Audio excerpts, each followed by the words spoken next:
بسم اللہ الرحمن الرحیم. ناظرین السلام علیکم. میں ہوں آپ کے میزبان صابر شاکر وفاقی دارالحکومت اسلام آباد سے. کچھ پاکستان کے اندر جو تازہ ترین سیاسی صورتحال چل رہی ہے اس پہ بات کرتے ہیں، اور معاملہ ہے جہانگیر خان ترین گروپ اور اس سے وزیر اعظم عمران خان کیسے نمٹنا چاہتے ہیں. کیا جہانگیر ترین اور عمران خان کے درمیان جنگ بندی ہو گئی، سیز فائر ہو گیا، معاہدہ طے پا گیا، کوئی خفیہ ڈیل ہو گئی؟ یہ خبریں آ رہی ہیں، اس پہ ہم بات کریں گے. لیکن اس سے پہلے کچھ اور چیزیں بھی میں بتاؤں گا کہ عمران خان صاحب کس موڈ میں ہیں اور وہ کیا کر رہے ہیں اور کیا کرنا چاہتے ہیں، ان کی اسٹریٹجی کیا ہے یہ ذرا. لیکن ایک بات، ہمارا کام ہے خبریں دینا، اور جیسے ہی کوئی چیز ڈیولپ ہوتی ہے، کوئی بھی خبر آتی ہے تو وہ خبر ہم نے دینی ہوتی ہے. ایک بات. دوسری بات ہے کہ خبر کے پیچھے یہ تو ایک سامنے آ جاتا ہے نا، ایک چیز آ گئی، جہانگیر ترین نے بلایا، عشائیہ ہو گیا، وزیر اعظم عمران خان نے اچانک کابینہ کا اجلاس بلا لیا، وزیر اعظم عمران خان نے اپنے ترجمانوں کا اجلاس بلا لیا، وزیر اعظم عمران خان نے بند کمرے میں اپنی کور کمیٹی کا اجلاس بلا لیا. یہ تو خبر ہے. ہمارا کام ہے کہ اس خبر کے پیچھے اس کی تہہ تک پہنچنا، اور جو سرکاری طور پہ بتایا جا رہا ہے، آفیشلی بتایا جا رہا ہے، وہ خواہ جہانگیر ترین گروپ ہو یا مسلم لیگ نواز ہو یا پیپلز پارٹی ہو یا پی ٹی آئی ہو. ایک تو ہے کہ باہر آ کے بتا دیا جاتا ہے جی اندر یہ ہوا، جبکہ اندر اور بھی بہت کچھ ہو رہا ہوتا ہے، اور بعض اوقات بالکل اس کے اپوزٹ بات بتائی جاتی ہے. تو ہمارا کام تو ہے خبر دینا، اور ہم دیتے رہیں گے. جرنلسٹ ہیں، رپورٹر ہیں. اس پہ یہ ہوتا ہے کہ ایک خبر، کوئی بھی خبر ہو، وہ کسی کے حق میں ہوتی ہے، کسی کے خلاف ہوتی ہے، کسی کے مفادات کو فائدہ پہنچا رہی ہوتی ہے، کسی کے مفادات کو نقصان پہنچا رہی ہوتی ہے. تو جن کو نقصان پہنچ رہا ہوتا ہے یا جن کی خواہشات کے برعکس خبر ہوتی ہے، وہ پھر گالم گلوچ بھی دیتے ہیں. سوشل میڈیا کا زمانہ ہے، آپ کو معلوم ہے آج کل کہ سوشل میڈیا پہ آپ شروع ہو جائیں. اور اسی طریقے سے پہلے مسلم لیگ نواز والے ہم سے ناراض ہوتے تھے، پھر پیپلز پارٹی والے بھی ناراض، پھر ایم کیو والے بھی ناراض، تحریک انصاف کے لوگ. اب یہ جہانگیر ترین گروپ آیا ہے، یہ خبر تو ہم نے بتانی ہے، یہ رپورٹ تو کرنا ہی ہے. اب اس کو اگر آپ جو پی ٹی آئی کے حامی ہیں، اگر وہ اس کو ہمیں گالم گلوچ شروع کر دیں اور اس کے بعد گند اچھالنا شروع کر دیں، اس کے بعد یہ کہیں گے جناب لفافے آ گئے، یہ ہو گیا، وہ ہو گیا، تو یہ بتا دوں کہ سب سے بہتر لفافے جو ہیں نا کسی بھی صحافی کو، وہ حکومت کی طرف سے مل جاتے ہیں. تو جب آپ حکومت کے خلاف بات کر رہے ہیں تو اس کا مطلب ہے کہ یہ لفافہ نہیں ہے، یہ خبر ہے. تو اس لیے کسی پہ اس طریقے سے کیچڑ اچھالنے کو کوئی فائدہ نہیں ہوتا. خبر کو خبر کی حد تک لیا کریں، اور جو خبر آپ تک پہنچے اس سے کوئی نہ کوئی اپنی اصلاح کرنی چاہیے، اپنی کوئی کاؤنٹر اسٹریٹجی بنانی چاہیے، اور تاکہ آپ آنے والے خطرات سے بچ سکیں. تو اللہ کا شکر ہے، دامن صاف ہے، اس کا کوئی پرواہ نہیں ہے. جو بھی گالم گلوچ کرنی ہے کوئی ایشو نہیں ہے اس کا. وہ ظاہر ہے آپ فالورز ہیں اور آپ بیٹھے ہیں، جو چاہیں کہہ سکتے ہیں. خیر، تو اب آتے ہیں خبر کی طرف. جہانگیر ترین گروپ جی اور متحرک ہو گئے. اب اطلاع دونوں طرف سے، جیسے ہی انہوں نے آیا پارلیمانی لیڈرز بنائے جائیں گے، پارلیمانی لیڈرز مقرر کر دیے، پارلیمانی گروپس تشکیل دے دیے جائیں گے، علیحدہ نشستیں ہوں گی. یہ اعلان تو کر دیے گئے. اعلان کیا گیا تھا کہ دیکھتے ہیں کہ جناب جو ہمارے مخالف ہیں ان کے بازو میں کتنا دم خم ہے. ہوا یہ کہ وزیر اعظم عمران خان نے اس کا فوراً جواب دے دیا کہ بلیک میلنگ میں نے نہیں آنا، این آر او میں نے نہیں دینا، مافیا سب اکٹھے ہو رہے ہیں، لہٰذا یہ نہیں ہو سکتا. تو انہوں نے فوراً جواب دے دیا، اور اس کے بعد انہوں نے اپنے لوگوں کو کہہ بھی دیا جائیں ٹاک شوز میں اور فرنٹ فٹ پہ جا کے کھیلیں. اس کا یہ اثر ہوا کہ کچھ، ظاہر ہے یہ 32 لوگ جو ظاہر ہوئے اس میں سے کچھ ڈاواڈول بھی. اور ایک اہم جو فیصلہ کیا وزیر اعظم عمران خان نے وہ یہ تھا، میں نے پچھلی ویڈیو میں بتایا کہ فوراً جیسے یہ پارلیمانی گروپ تشکیل دیں کوئی بھی تحریری چیز آئے ڈاکومنٹ کی صورت میں تو آپ فوراً اسپیکر کی طرف جائیں اور الیکشن کمیشن کی طرف جائیں اور ان کی رکنیت معطل کروائیں اور ان کو ڈی سیٹ کروائیں، نااہلی کا ریفرنس، یہ چیزیں۔ اور وزیر اعظم عمران خان نے اپنے قریب کے لوگوں کو بھی بتا دیا۔ پھر ان کو کہا گیا کہ دیکھیں بجٹ ہم نے گزارنا ہے، اور اگر بجٹ سیشن میں یہ گروپ کھڑا رہتا ہے اور ان کو ہم کوئی لالی پاپ نہیں دیتے، ان کے ساتھ کوئی بلف نہیں کرتے، تو پھر یہ ہمارے لیے سنجیدہ مسائل پیدا کر سکتا ہے، لہٰذا ہمیں ان کو انگیج کرنا چاہیے، انگیج رکھنا چاہیے۔ پھر یہ ایک دن پہلے جے کے ٹی نے تاریخ سے ایک دن پہلے، اب اگلی خبر بھی، جب بیل عبوری ضمانت پہ رہا ہیں جہانگیر ترین اور علی ترین، آپ کو معلوم ہے کہ ضمانت قبل از گرفتاری جسے کہتے ہیں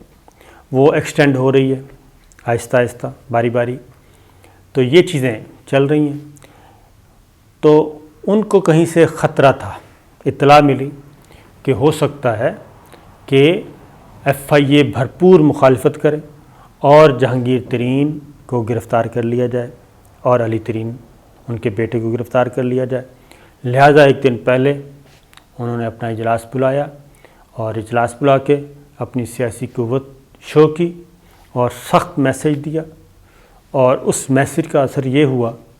کہ اگلے دن ان کی ضمانت ایکسٹینڈ ہو گئی اور ایف آئی اے نے بہت زیادہ زور نہیں دیا ان کی گرفتاری کے لیے، اور باہر نکل کے جب ضمانت ایکسٹینڈ ہو گئی غالباً 30 مئی تک، تو اس کے بعد جہانگیر ترین نے باہر نکل کے جو گفتگو کی وہ تھی کہ الحمدللہ ہماری ضمانت آگے چلی گئی ہے اور وہ ایکسٹینڈ ہو گئی ہے۔ پھر انہوں نے کہا کہ ہم تو بھئی پی ٹی آئی کا حصہ ہیں اور پی ٹی آئی سے ہم نہیں نکلے اور بجٹ کے بارے میں ہم فیصلہ کریں گے بعد میں۔ تو اس دوران کافی چیزیں ہوئیں، تو ایک سینئر وزیر جو کہ اسد عمر صاحب ہو سکتے ہیں یا کوئی اور بھی وزیر ہو سکتے ہیں، ان کا رابطہ ہوا جہانگیر ترین گروپ کے ساتھ، اور پھر کچھ جو مشترکہ دوست ہیں وہ ایک گورنر بھی ہو سکتے ہیں، ان کا جہانگیر ترین صاحب سے بھی رابطہ ہوا۔ پھر علی ظفر صاحب متحرک ہوئے، اور کیونکہ علی ظفر صاحب نے رپورٹ سبمٹ کرنی ہے اور جہانگیر ترین صاحب چاہتے ہیں کہ علی ظفر صاحب کی رپورٹ میری فیور میں جائے اور اسی میں ریکمینڈ کر دیا جائے کہ جناب یہ کیس جو ہے وہ ایف آئی اے کا نہیں بنتا، منی لانڈرنگ کا نہیں بنتا، بلکہ یہ بنتا ہے سیکورٹی ایکسچینج کمیشن کا، یہ بزنس کے معاملات ہیں، ٹیکسوں کے معاملات ہیں، تو یہ متعلقہ فورم پہ بھیج دیے جائیں اور ایف آئی اے کو تحقیقات سے روک دیا جائے۔ اس پہ وزیر اعظم عمران خان جی بالکل تیار نہیں ہیں کہ اس طرح کا کوئی کمپرومائز نہیں ہوگا، اور نہ اب ہوگا نہ کچھ دن بعد ہوگا۔ پھر ان کا ایک ہوتا ہے جناب مصلحت سے بھی کام لیا جائے، اور اگر فوری طور پہ تھوڑا بہت ان کو دینا پڑتا ہے، کوئی تھوڑی سی رعایت دینی پڑتی ہے تو دے دینی چاہیے حکمت عملی کے تحت۔ اس پہ پھر یہ ضرور ہوا، اس پہ وزیر اعظم عمران خان صاحب جو ہیں اس بات پہ تو میرا خیال ہے کہ کوئی مذائقہ نہیں، اور نیچے کچھ پھر شیخ رشید صاحب گئے لاہور، ایف آئی اے کے ڈائریکٹر سے ملے اور ان کے کیا ساتھ بات ہوئی، کیا پیغام رسانی ہوئی، نو آئیڈیا، لیکن یہ بات ضرور ہے کہ یہ صرف اسٹریٹجی کی حد تک یہ ہوا ہے، اور ادھر سے پھر اس گروپ کو کمزور کرنے کے لیے عثمان بزار صاحب نے ٹاسک دیا مختلف اپنے وزیروں کو اور اپنے معتمد لوگوں کو کہ انڈیویجلی ایم پی ایس کے ساتھ رابطہ کیا جائے، ان 32 ایم پی ایس کے ساتھ، ہر کسی کے ساتھ فرداً، اور دیکھا جائے کہ کس کے کتنے گریوینسز ہیں، شکایات ہیں، تکالیف ہیں، تو اس پہ ان کی ازالہ بھی کیا جائے۔ تو بہت سارے لوگ جو ہیں، اب ایک بات، بہت سارے لوگ تیار بھی ہیں، اور اس میں یہ ہے کہ بجٹ آ رہا ہے، بجٹ میں ان کو ترقیاتی فنڈز چاہیے، اور یہ ترقیاتی فنڈز کروڑوں اربوں میں ہوتے ہیں، تو لہٰذا وہ اپنے حلقوں کو سیدھا کرنا چاہتے ہیں، وہاں پہ کچھ لگانا چاہتے ہیں، اور آپ کو معلوم ہے کہ جو ہمارا کلچر ہے ترقیاتی کاموں کا، اس میں 40-50% کک بیکس کی صورت میں بھی مل جاتا ہے واپس. تو یہ ایک چیز بھی ہے، آگے الیکشن کی تیاری بھی ہے. لہٰذا جو چیزیں طے ہوئیں وہی تھیں کہ جناب ہم ان کو انگیج کرتے ہیں. اب دونوں نے ایک دوسرے کو انگیج کرنا شروع کر دیا ہے، اور خاص طور پہ اون چودھری کو، یہ اون چودھری وزیر اعظم کے آپ کو معلوم ہے کہ عمران خان صاحب کے معتمد خاص ہوتے تھے طویل عرصہ تک، اور جیسے اقتدار میں آئے 2018 میں الیکشن ہوا اور پی ٹی آئی اقتدار میں آئی، تو اون چودھری کو عمران خان صاحب نے پنجاب بھیج دیا، اور پنجاب میں عثمان بزار صاحب کے ساتھ لگایا ان کو اور گل صاحب کو، اور دونوں ہی نہیں چل سکے. پھر سسپینشن ہوئی، یعنی کہ ان کو ڈی نوٹیفائی کر دیا گیا. پھر وہ جہانگیر ترین صاحب کے ساتھ اٹیچ ہو گئے. اب جہانگیر ترین صاحب نے ایک میسیج دیا اون چودھری کو باقاعدہ فرسٹ ٹائم ٹاک شو میں آئے، تو وہ میسیج یہ تھا کہ جی ہم کس حد تک پھر یہ لڑائی جا سکتی ہے، کیونکہ اون چودھری اتنے قریب ہیں کہ وہ گواہ بھی ہیں نکاح کے، اتنے قریب ہوتے تھے. تو یہ ساری چیزیں اس حد تک ہو چکی ہیں، اتنی دور تک معاملہ جا چکا ہے کہ ان کے درمیان صلح تو نہیں ہونی، صلح کا امکان نہیں ہے. اور یہ وہی خاص طور پہ پی ٹی آئی کے اور عمران خان صاحب کے لیے بھی، اور یہ پی ٹی آئی کے جو کور کمیٹی ہے اس کو بہت اچھی طرح اندازہ ہے کہ یہ وہی لوگ ہیں جو الیکٹیبلز کی صورت میں لیے گئے تھے کہ یہ الیکٹیبلز ہیں، اور اس پورے کا پورا گروپ آ گیا تھا. اور ان میں سے بہت سارے لوگ ایسے ہیں، میجورٹی وہ کہ جو درمیان میں جو ہوا کو دیکھ کے، ہوا کا رخ دیکھ کے آتے ہیں، یہ وہ لوگ ہیں. اس لیے وزیر اعظم عمران خان اب ان پہ کسی قسم کا بھروسہ کرنے کے لیے تیار نہیں، اور ان کے ساتھ کسی قسم کی کوئی رعایت کرنے کے لیے تیار نہیں. ہاں البتہ حکمت عملی کے تحت اور وقتی فائدے کے لیے وہ ضرور کوئی 2-4 دن کا آگے پیچھے کر سکتے ہیں، گو سلو کی پالیسی جسے کہتے ہیں وہ ہو سکتا ہے. ادروائز عمران خان صاحب ان حالات میں بھی نواز شریف صاحب کی پراپرٹیز پہلی جائیداد جو ہے وہ نیلام کر دی گئی شیخو پورہ میں، اس کو رکوانے کے لیے ہائی کورٹ سے بھی رجوع کیا گیا، اپیل خارج ہوئی، اور ان کی 11 ایکڑ کے جو باغات تھے، جہاں پہ باغ تھا، وہ نیلام ہو گئے ہیں 1 کروڑ 1 لاکھ پر ایکڑ کے حساب سے. تقریباً یہ 11 ایکڑ تھے، 11-12 کروڑ کا یہ نیلام ہو گیا ہے، اور محمد بوٹا نے خرید لیا ہے. وزیر اعظم عمران خان کسی قسم کی کوئی رعایت کرنے کے لیے تیار نہیں ہے. پھر ایک اور چیز یہ کی جا رہی ہے، اور وہ ہے جو لائک مائنڈڈ ہیں اپوزیشن کے دانشور، وہ یہ کہہ رہے ہیں کہ ان کی ڈوریاں بھی کہیں نہ کہیں سے ہلائی جا رہی ہیں جہانگیر ترین. تو اگر تو ان کی ڈوریاں وہاں سے ہلائی جا رہی ہیں، پھر تو ان کو بہت کامیابی حاصل ہونی چاہیے. پھر ان کے لیے کیا مشکل ہے کہ جی ایک FIA کے ڈائریکٹر کو کنٹرول کرنا. تو میرا خیال ہے کہ یہ اس لیے کہا جا رہا ہے تاکہ وزیر اعظم عمران خان اور ملٹری لیڈرشپ کے درمیان غلط فہمیاں پیدا ہوں، شکوک و شبہات پیدا ہوں. ورنہ ہماری اسٹیبلشمنٹ اتنی کمزور نہیں ہے کہ وہ ایک FIA کے ڈائریکٹر کو تحقیقات سے روک سکے. یہ آرام سے آسانی سے کام ہو جاتا ہوتا ہے، یہ اتنا مشکل کام نہیں ہوتا. تو یہ ساری معاملات چل رہے ہیں. اس پہ یہ دن جو ہیں بجٹ کی منظوری تک